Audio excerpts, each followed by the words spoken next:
নমস্কার মিত্ররা, আজকে ডিম কারি করার জন্য প্রথমে কড়াতে তেল দিয়ে নেব। তেল দিয়ে তেলটা যখন গরম হয়ে আসবে তখন ডিম ভেজে নেব। এখানে আমি ডিমের ভিতরে শুধু পেঁয়াজ কুচি এবং লবণ দিয়েছি। পেঁয়াজ কুচি এবং লবণ দিয়ে ডিমটাকে ভালোভাবে ভেজে নেব। আমি আজকে 5টা ডিম রান্না করেছি। ডিমটাকে প্রথমে এভাবে রেখে দেব, দেওয়ার সাথে সাথে এরপর ভালোভাবে উল্টিয়ে নেব। দেখুন ডিমের কালারটা কত সুন্দর হয়েছে।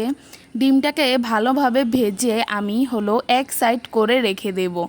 এভাবে করে আমি 4 থেকে 5টি ডিম ভেজে নিয়েছিলাম। এভাবে ভেজে নিয়ে আমি সাইড করে রেখে দিয়েছি। এরপর কড়াতে আরেকটু তেল দিয়ে এর মধ্যে দিয়ে দেব পেঁয়াজ কুচি এবং রসুন কুচি। পেঁয়াজ কুচি এবং রসুন কুচিটা আসলে ডিমটার টেস্টটাকে আরও বাড়িয়ে দেয়। আপনারা অবশ্যই এভাবে একবার বাসায় রান্না করবেন।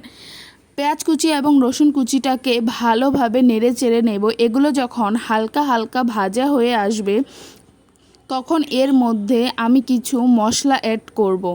এগুলো যখন ভাজা হয়ে আসবে তখন এর মধ্যে আমি দিয়ে দেব লবণ পরিমাণ মতো, আপনারা যতটুকু খান, হলুদ গুঁড়ো, জিরে বাটা এবং লঙ্কা গুঁড়ো।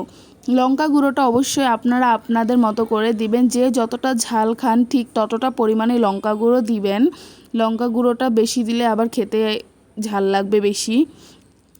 দেওয়ার পরে আমি ভালোভাবে পেঁয়াজের সাথে এই মশলাগুলোকে মিশিয়ে নেব এবং অপশনাল হিসেবে আমি টমেটো দিই। টমেটো দিলে কি হয়, তরকারির রঙটা অনেকটা চেঞ্জ হয়ে যায় এবং দেখতেও খুব সুন্দর লাগে। আপনাদের কাছে যদি না থাকে তাহলে দেওয়ার কোনো প্রয়োজন নেই।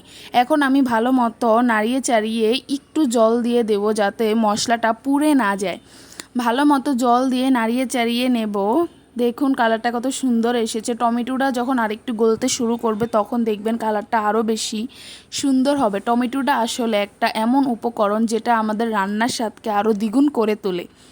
এগুলো যখন ভালোভাবে ভাজা হয়ে আসবে তখন এর মধ্যে আমরা জল দিয়ে দেব পরিমাণ মতো ঝোলের জন্য।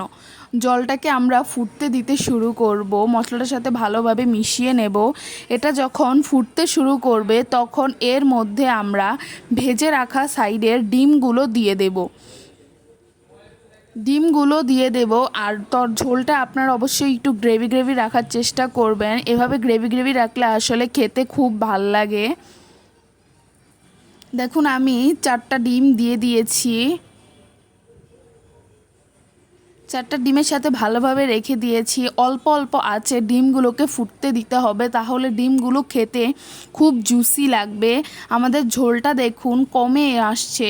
এই কমে আসা ঝোলে এখন আমরা নামিয়ে নেব। ঝোলটা বেশি জল থাকলে ভালো লাগবে না, অবশ্যই এরকম ঘন ঘন রাখবেন।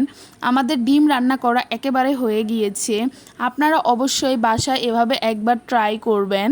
আর আপনারা যদি আমাদের চ্যানেলে নতুন হন তাহলে অবশ্যই আমাদের চ্যানেলটিকে সাবস্ক্রাইব করবেন এবং আমাদের পাশে থাকবেন।